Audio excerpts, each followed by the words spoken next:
Hello, hello. I am so excited to welcome you to our very special guest, Clementine, who is most well known for Big Empress Energy. Hello, welcome, Clementine. So glad to have you. Thank you so much for having me. I'm so excited to be here. This is like a full circle moment for me, like truly a dream came true. I had to hold back the tears, like seriously getting ready. I'm so excited to be here. Welcome everybody to the podcast. Oh, I love it. Well, I'm seeing your videos, I've seen your Instagram, and your energy just like radiates in your videos. So I'm so excited to have you here. And when also sharing, like when we asked our Biddy Tarot community, who would you love to have on the podcast? Your name definitely came up there at the top. So I'm super glad to have you with us. Now, if you don't know Clementine and Big Empress Energy, a couple of things that you need to know is this. So Clementine is a tarot reader, a Reiki practitioner, and also a teacher of both. And she started reading tarot in the early 2000s, offering collective Reiki services amidst the pandemic with the purpose of helping students to heal themselves and others. And what a great thing to be like bringing to the world at that time, you know, in such a time of uncertainty. And I'm sure we'll hear a little bit more about that when we go into your kind of backstory. But you've also been like a former middle school teacher. That's pretty cool. And you've been able to bring those teaching skills and capabilities into all of your tarot work.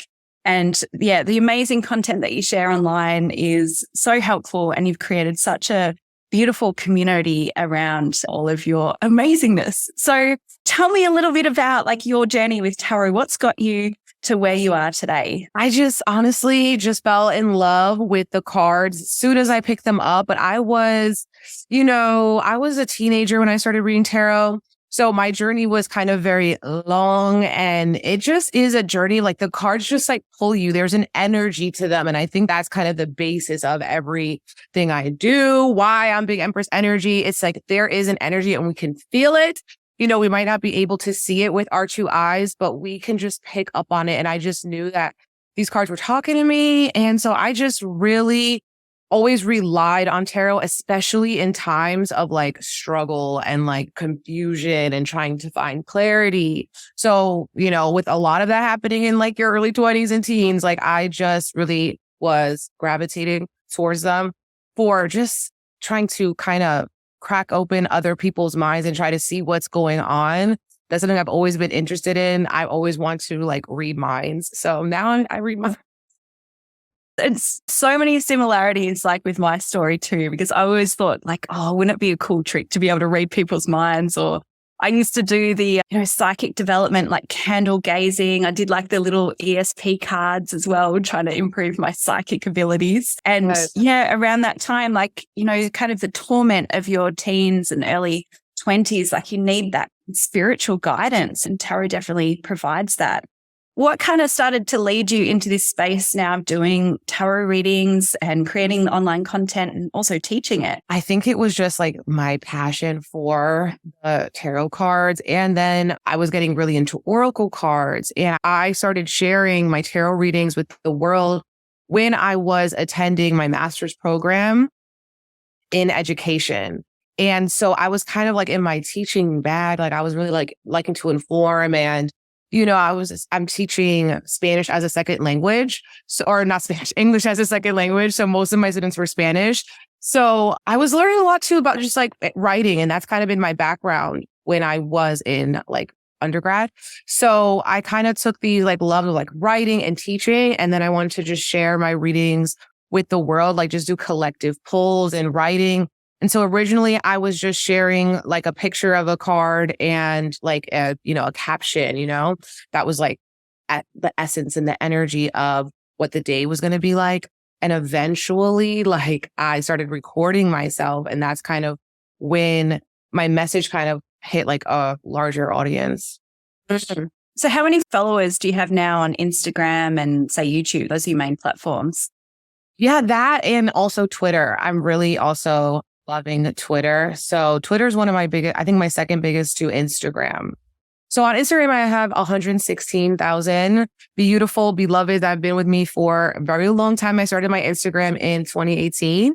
So we've been building that. And then, and on Twitter, I think like 41,000, YouTube, we have like 23,000 subscribers. So, I mean, every little bit counts. Like the comments, like everything, like the people sharing their energy, sharing their confirmation, like that is really everything. That really makes me feel like I'm connecting and I'm doing something that's like just like sparking the light in someone else, just like reminding them. And it's like, I know I need that too. So it's just a beautiful community to like meet people who can also be that for you or like show you your own reflection. So it's just beautiful.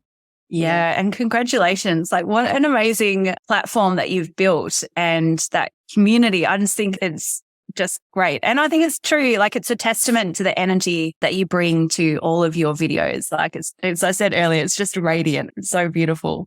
So you got started doing like your teaching, like in a school, right? Were you doing tarot on the side or did you just make the jump completely? How did that work? Yeah, I started doing tarot just on the side. It was just like my light at, like where I was really feeling like, okay, this is something I love to do because my whole time, like at that time, I was doing so much for other people, right? So I was like a new mom and I was like trying to figure myself out as a mom. And, recently we had relocated back home to New York because I was doing some travel time. I was in San Francisco for a little bit. So I was just adapting to a new thing. So this was like me just doing something that was just lighting me up, and it just really helped me just tap in with like me and my spirits and what I love to do, like writing and stuff. So I was doing that on the side and teaching. And so it wasn't until like, I grew to have like a lot more, supporters and clients. And then that's when I, stopped doing like teaching for the Department of Education. And I started doing my whole thing full time. And that was in 2020. Oh, fantastic.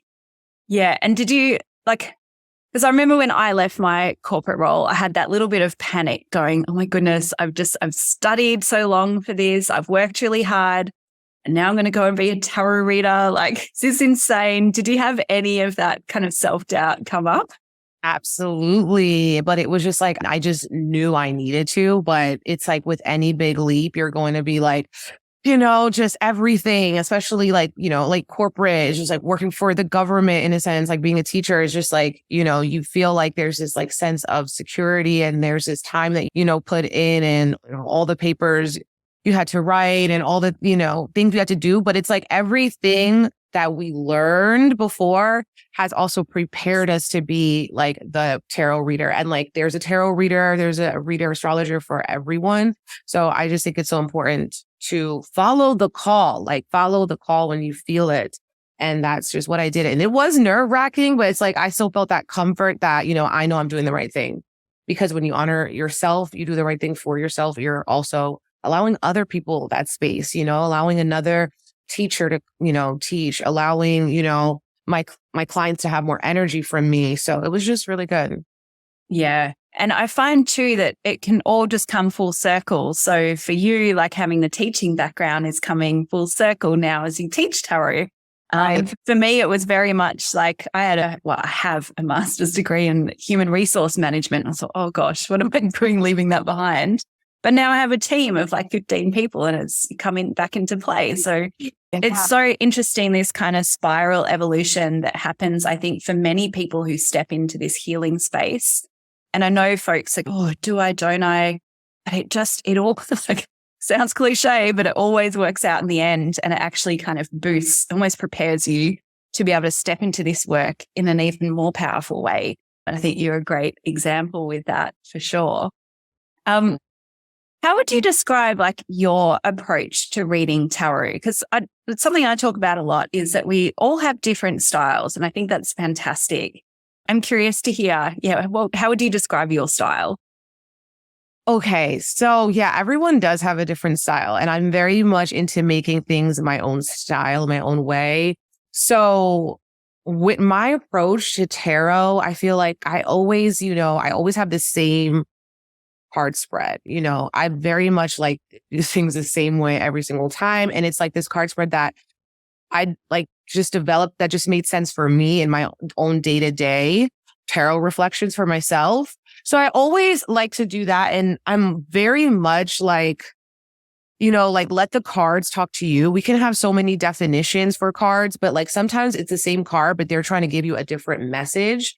So I feel like the way that I read is also very intuitive with just like what I'm kind of like picking up on in terms of, what on the card is calling to me, so it's so crazy that like, we can look at the same cards and just get different messages that come through, or sometimes things you didn't even see before, especially if you like work with different decks.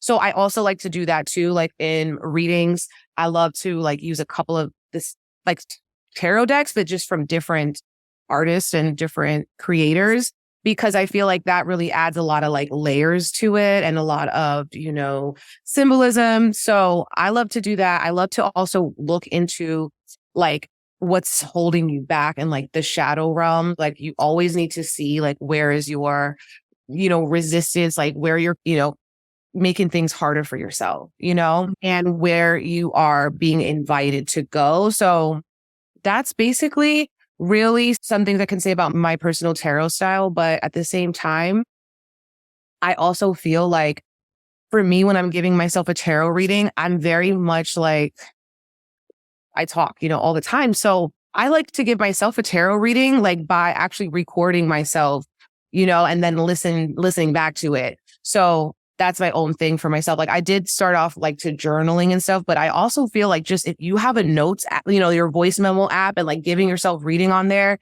will really help, because it's kind of like a channeling, just like how you can kind of like script and you can do like automatic writing. It's like for some people it's verbal, and it's just like, your mouth is, or your ideas in your mind are moving so quickly, your pen can't keep up with it. So I do really love, even though I love writing, like it's just something about audio for me. Yeah, I think that's really smart actually, where you're doing your own reading and you're treating yourself almost like your own client, right? By actually recording the reading. Because I think there's so many times, I'm guilty of it, where you just kind of grab your tarot deck, shuffle quickly, you pull a card, and then you've pretty much moved on. And you don't get to access all of that, really deep wisdom that's in the cards. So just taking that extra time to kind of verbalize it and vocalize, actually, even the power of the voice and bringing that out is what almost starts to bring it into being, right? Do you notice that with your readings? Yes, definitely. And then they're there for you when you need it. You're like, oh my gosh, the situation from that day, you have the memory, you can like look back and kind of see what you were going through. So it's actually pretty much, yeah. And I noticed too that you talked about like the shadow work and something, people who are not really like sure about tarot, they always worry, is there going to be a bad message? Is it going to make something bad happen? And so then sometimes readers feel pressured to just tell the good stuff. What's your perspective on being able to shine the light on, the shadows and maybe the not so good stuff? Yeah, it's true. I think that's the scariest thing for people. Like when people don't get readings, they don't want to hear anything bad that's going to happen. And I feel like, I'm definitely in my personal style, like I'm definitely going to get into those things but I'm not going to tell you like something that's going to scare you, but it's like really just trying to enlighten you and show you something like, but you have to sometimes be called out on your BS. You cannot just hear, everything you want to hear. That's not really helpful. And it's like, very surface. So I feel like, but you don't want to just be just like, just so many bad things.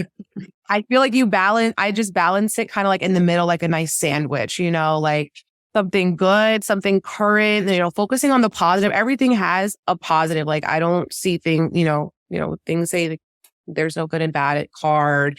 It's not good and bad. We're just trying to see like where you are in alignment and, how you kind of bring yourself out of alignment. Like just really shadow work is like self-awareness. You need to like know your triggers and you need to know like where you're blocking your own blessings. So I feel like when it's like in an awakening type of way, it's not something you really want to run away from. It's something you actually want to, shine light on. You want to alchemize. You want to transmute it, because life isn't always, good things every single day. It's always a mixed bag. So things like tarot needs to also reflect that too.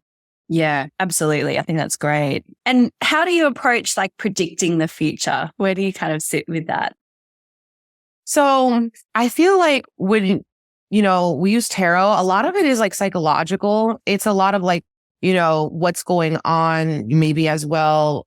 And in the physical too.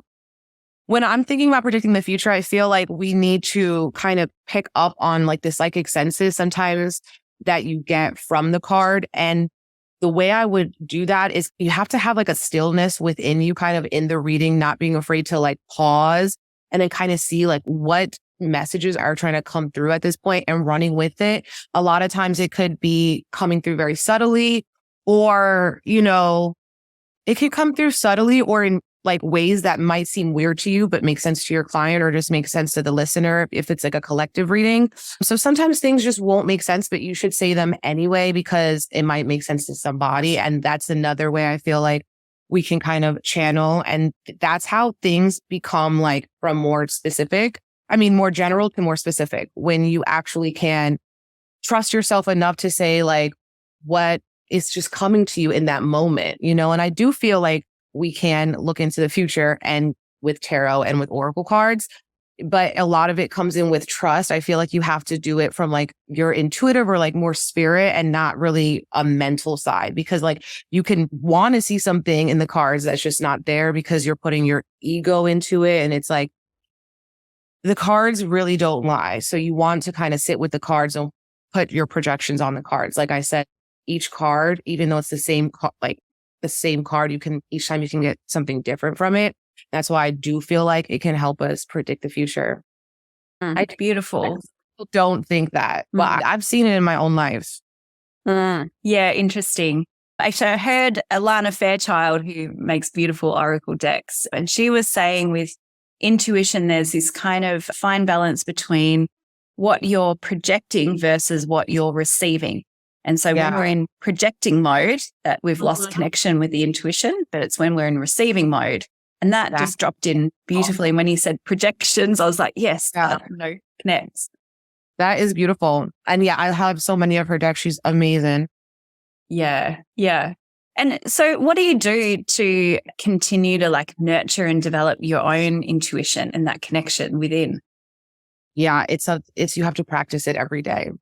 Like, I feel like you have to connect with your own spirit, like pull your cards for yourself, make sure you're also like reading for yourself and spending time in reflection. Okay. Journaling. I feel like we do like as tarot readers or as, healers, we do this work. We do it like for others, but it's also for ourselves. So to keep that connection going, you have to really practice it in your own life. And so I like to pull cards a lot. I'm always like referencing my cards and my journal of my cards or what I'm seeing, what I'm saying on my voice notes. So that's just how you have to just like keep tending the flame of your spiritual practice. So every single week, and if it's not every single day you're pulling cards, like maybe you have one week, like on Sunday, you pull for the week or something. And then that's also connected with your cards. Cause sometimes maybe you're busy or on vacation. I don't know, but you need to kind of continue that. And also, at the same time, I just feel like there's so many ways we can connect with spirit and the divine. So if it's not your cards at particular moment, maybe it's just like silence, stillness, walking in nature. Like there's spirit is always speaking to us in so many ways. So even if we're not having our cards, like I think we can still kind of dive deep in our own life with just like curiosity of the messages, because like I feel like life's always trying to teach us something. And I think that word curiosity is so important because that's being in that receiving mode as well. And in light of like what we're talking with the shadow work too, if you can just be curious about what are some of the things that might be blocking me or, as you say, like getting in the way of my blessings, like that's where we can be much more open. If we're like, oh, that's not what I wanted, we're pushing it away, we're kind of off track again. Exactly. Completely. Yeah.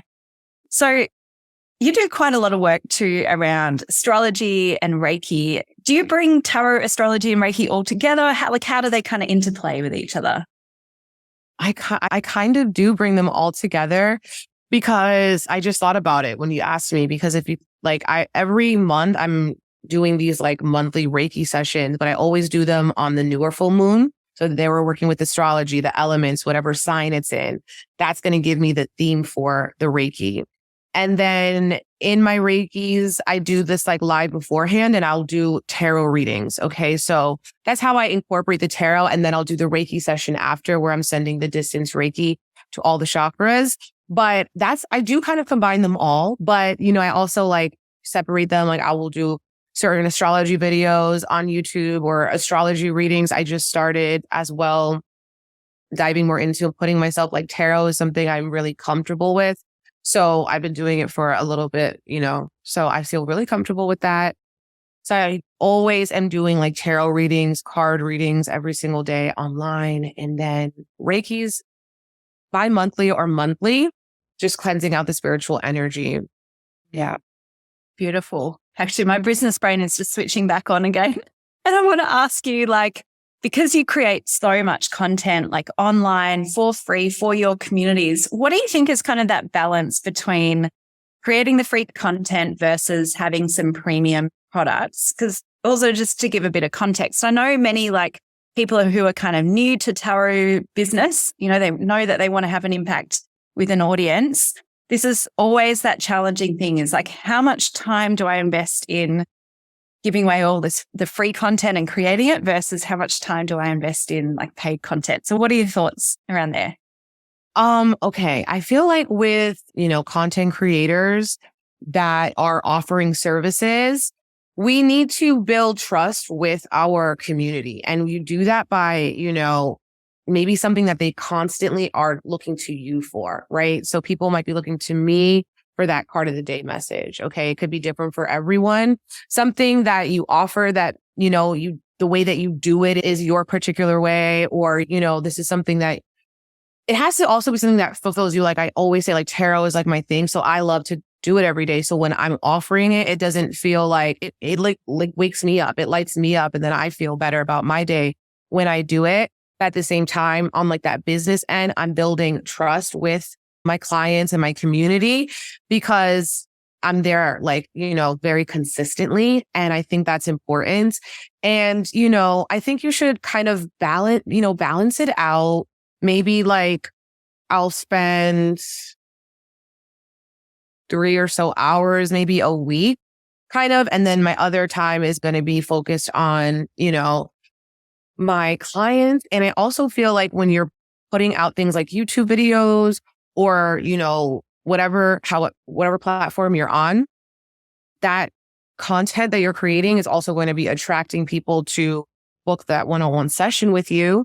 So it really is like you're doing it for free, but you're also attracting clients. So it's not really, it's free, but it still pays off, in the end. So you really have to just build trust with your clients and add value. So that's another thing. You really want to add value to people's lives, like in some way that they want to also pour into you. Like they feel like you give them so much that they also want to pour back into you. You've helped change their life. You've reminded them of their power. So they also want to, do the same for you or, connect with you in a deeper way.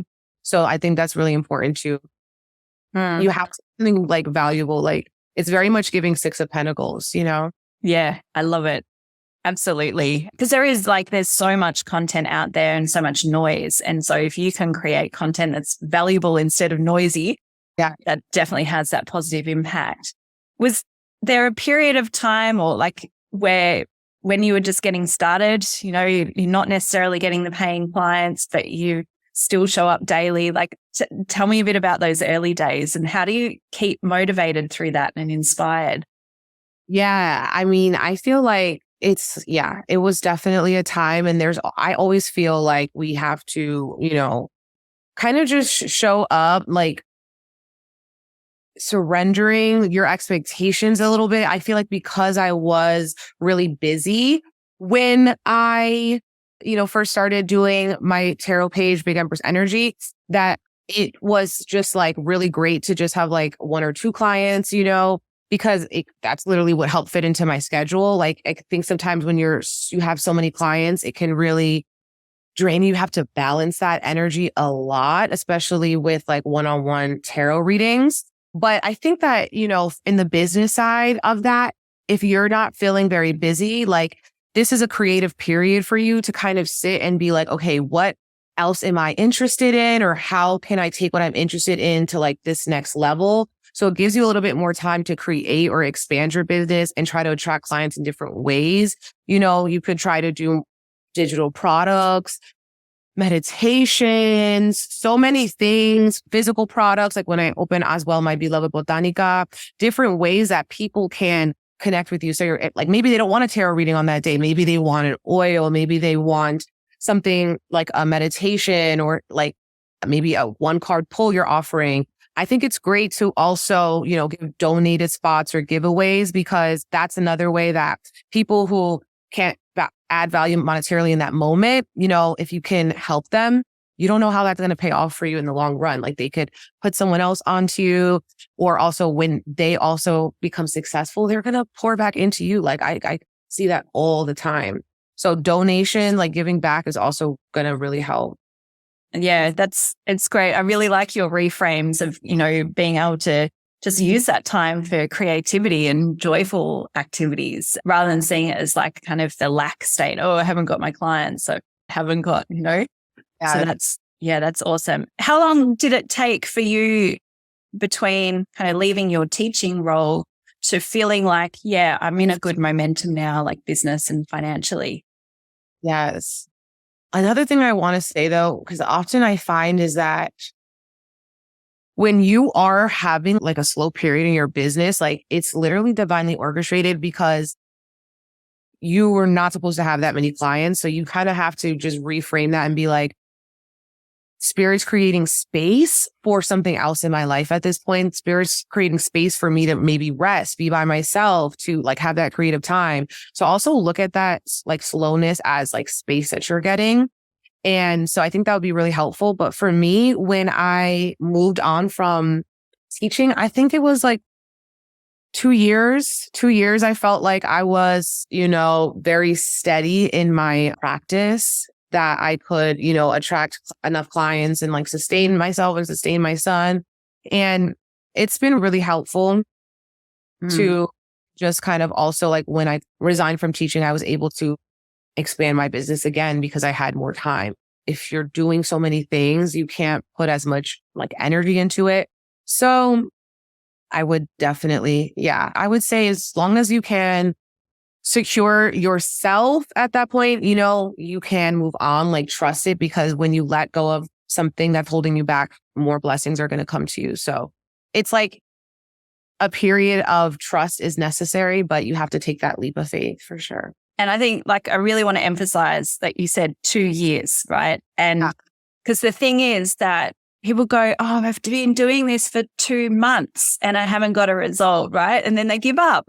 But we're talking about actually like it really does take perseverance. It takes commitment. It takes grit and it takes vision. I'm sure within your heart, you really felt and you saw that it's all worthwhile. It's all leading to the right outcome. It is all divinely orchestrated and you just keep going no matter what. And I think like if you're listening to this podcast and watching the video, keep that in mind too, because, there's a lot of misperception out in the world that like, double your business in 6 weeks or less. Like it's rubbish.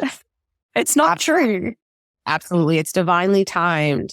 And I think that people get very like, there's a lot of deception going on Instagram and TikTok and stuff. Like I started, my Instagram before TikTok, but ever since TikTok, there's been so many, just like information overload. It feels like with just everything, all types of information, things you didn't even know you wanted to know, like TikTok will tell you.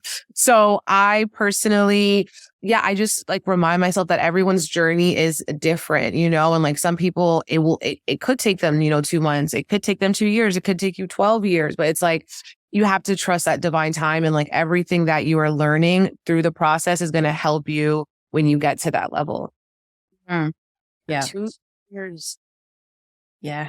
Well, I just kudos to you for sticking it out and just keeping going with it, because again, I think that is what really separates people who have like the sustainability with their business and success in the long term. It is that perseverance and that sort of strong will and almost like push, like a sole purpose push just to keep going. Because otherwise everyone is on TikTok doing tarot readings these days. But actually, I do want to kind of tap into your thoughts around that. You kind of hinted towards it being quite a noisy space that we're in. Like, where do you see things going? What do you think are some of the kind of the pros and the cons maybe with tarot really coming into the mainstream? What are your thoughts? Something I think is interesting that's happening with tarot right now are these AI tarot readings that are happening. Like you can get a tarot reading on chatbot or chat, whatever.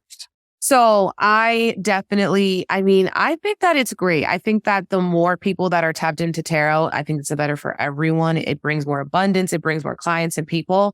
But I do feel like there's certain like misconceptions or people who want things to happen very quickly. And it's sometimes not like that, you know? And I think everyone's tarot journey is different, but it is like, so it has exploded so much, tarot and astrology in the past few years, that there's a lot of like superficial readings going on and a lot of just like misinformation happening. But I think even that kind of will lead certain people to the deeper meanings and lead people to discover more about themselves and hopefully find the tools that they need to be better for each other, for themselves. I think it's really good. It's like we're going through like an awakening and a renaissance of some sorts of spirituality. And I think we're going to continue to see all of these topics expand, explode, just go out of this world. Everyone, wants a reading. Everyone wants to know what's going to happen for them or just how to be a better person. It kind of goes also really well with like self-help and like self-love and self-care journey for some people, because, it's a tool to be with yourself or sometimes with others if you're, a practitioner, but it's a tool for, certain people just to be with themselves, to like reflect on their day, reflect on their week, reflect on their relationships. So I think it's good, but it's a little bit dangerous. I just would advise everyone to just do their own research, connect with cards, and also go to like, people, who are very experienced, like who've been in this game doing this for so long. Like that is going to really also help you like digging deeper. But I don't think there's anything wrong with like this space being very like crowded. I think that's very positive because it means that there's a high demand. Yeah, I really like that perspective. And I think too, what was kind of occurring to me is that maybe we start to get, like we're building up mass and volume around tarot. It's certainly becoming very well known. But then maybe there's a little bit of that divergence that will happen because you've got, the AI, the kind of the fast tarot, like some stuff on TikTok. It all has a place. I really do trust it all has a place, but it's a certain type of experience that people are engaging with in that content. And then you've got more of like the real human, the more authentic, deeper kind of connection to the tarot cards.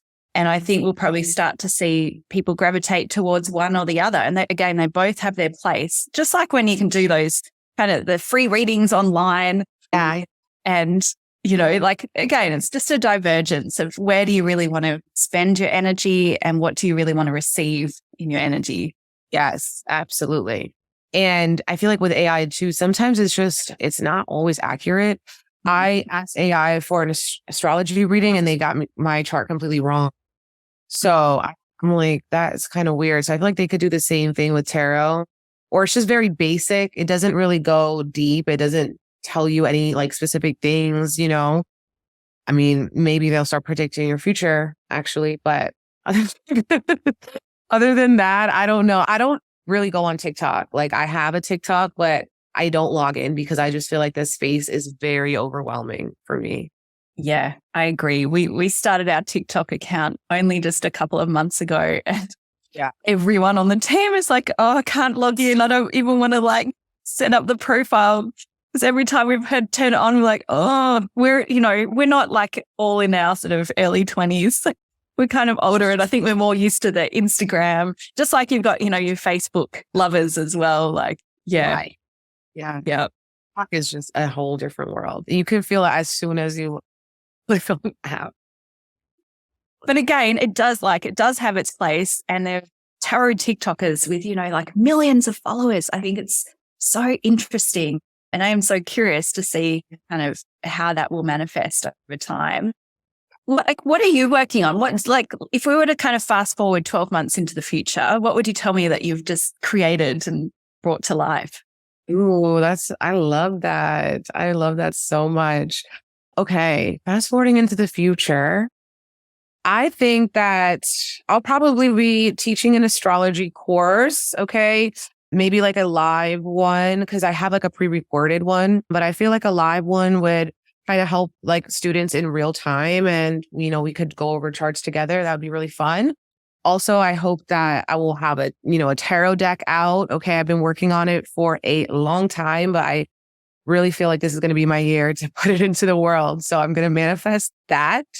And yeah, I think that's plenty, because the year is going to go by very fast. But every year I like to, do a new course or something like that, have a big course, it's really important to me. And I've been wanting to do a deck. And I feel like this year I'm going to have this space to, sit and write all the things out. And, I just was thinking yesterday, like I have the energy now to write, a really good guidebook. I think that's what was stopping me before, like the guidebook. And I really want to do that now.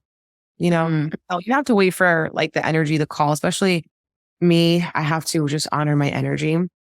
But yeah, that's probably what we're working on in a year. Still giving readings. I just opened back my books for one-on-one clients. I work a lot with the collective and just like making these YouTube videos and stuff, which does take a lot of time, but I'm organizing everything. I'm in a numerology 1 year. So I just feel like there's a lot of new beginnings coming this year. I feel like, oh my gosh, I just feel like this is really going to be like a beautiful year for me. I don't know. Just like 2020, I just feel that by the end, like in a year, so much is going to transform.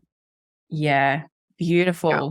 And I'm so curious, like with the deck, are you imagining that you'll self-publish or traditionally like go with an actual publisher? I think that I would self-publish, because that was another thing that was kind of like putting it on pause. But it's very complicated working with others as a one-person business. So yeah, probably myself, but yeah. Well, actually, because we just self-published our Biddy deck. Yes, I love it. And it's such a beautiful deck, but I've got to say, the process to birthing this baby, it was a tricky one. But actually, I think on the podcast, it's probably published already. I did do like quite an in-depth episode about how to create and publish your own tarot deck. So maybe have a listen to that too. Because there's a lot to navigate, and we were on a massive learning path with it. Yes. It is. So now I feel like, okay, this is my time to do it. Like you have to have the energy, because it's a massive undertaking and a love, but it's like, so I'm definitely going to check into that podcast episode. Yeah.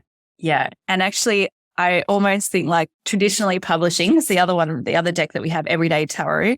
We published that with Running Press, and, I was done in 2 months. We were done. Wow. And then Running Press, beautiful, and taking care of it all. And they've got it out in so many different ways. Yeah. But they all have their pros and cons. There's always, both sides to it. So yeah, that's really interesting. But that'd be awesome, bringing out a deck with kind of the Big Empress energy behind it. Yes. Now that I said it, like I have to do it. Now that I said it, it's happening. So I'd love that. It's like, this is. It's in. Awesome. And I love that high priestess look. It's beautiful. Oh, thank you. Yeah. She's definitely my favorite. Okay. Don't tell the other cards I said that. I won't tell the Empress. Oh, I do like the Empress as well. Awesome. Well, I could probably chat to you forever, but I want to respect our time. So as we just wrap up here, what's one thing that you would share with other people who are kind of stepping into that content creation? Because I think that's what you excel at. And yeah, if you were to give someone advice who's just about to take that journey, what would you say? I would just say do it like the card that I represent with that is like Page of Wands energy. And it's like you have to be in the field, you have to put in your field work, your hours and showing up. And I feel like when you have the most resistance is kind of like for a passion, right? Not like for something that's bad for you. But when you have the most resistance because you feel like, imposter syndrome or like, it doesn't matter or something, it's like that is like the sign that you need to do it. You need to show up for yourself. Not only will you feel better, but it's like you're having that resistance, I feel like, because there's going to be a major blessing on the other side of that, like maybe some sort of confirmation or just you putting in the fieldwork and the time to, create that rhythm. It's like you got to create content. If you want to be a content creator, it has to be like a habit to you, like second nature to you if you're going to do it, like in a natural, organic way. You have to also maybe like I'm a morning person, so I always like to do things in the morning. Like, I think that's one of the best times for me energetically. So, maybe notice in your own time, like when you feel like you have the most space or openness that you can give, like you don't ever want to, give at when you have low energy.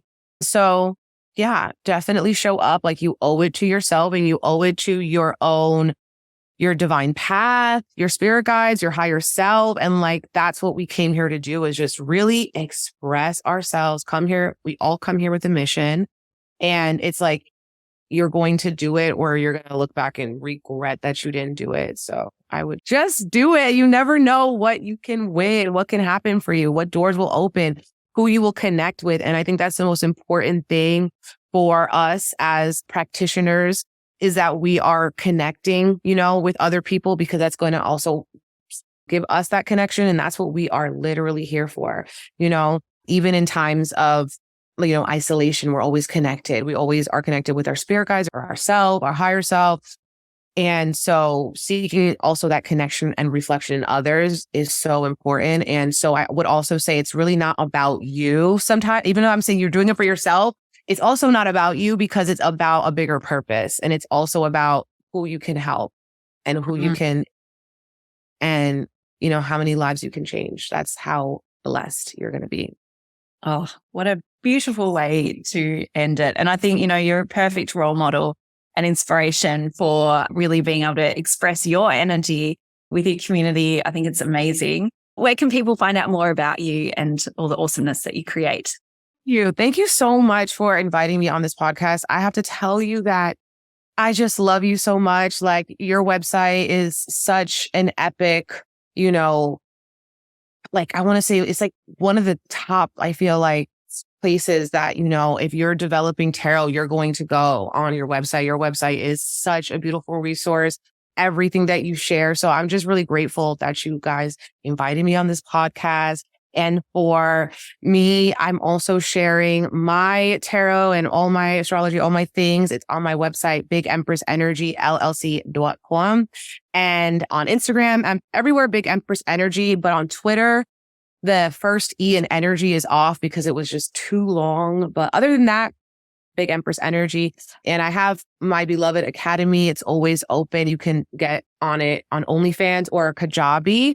So that is going to teach you how to read tarot in this style, like with my card spread I was talking about earlier. And as well, I have Activate Your Big Empress Energy course, which kind of shows how tarot and astrology connect and the basics, the bare bones of, astrology chart reading. So yeah. That's what I do. And my Reikis, I have every single month too. So definitely check those out if you're interested in some distance energy healing sessions. Awesome. Well, it's been an absolute pleasure to have you. And I wish you like every success with what you're doing. Keep doing it. Shine your light. It's amazing. Thank you so much. Hey, if you loved this video, then make sure you check out this next video and subscribe to our YouTube channel. See you next time.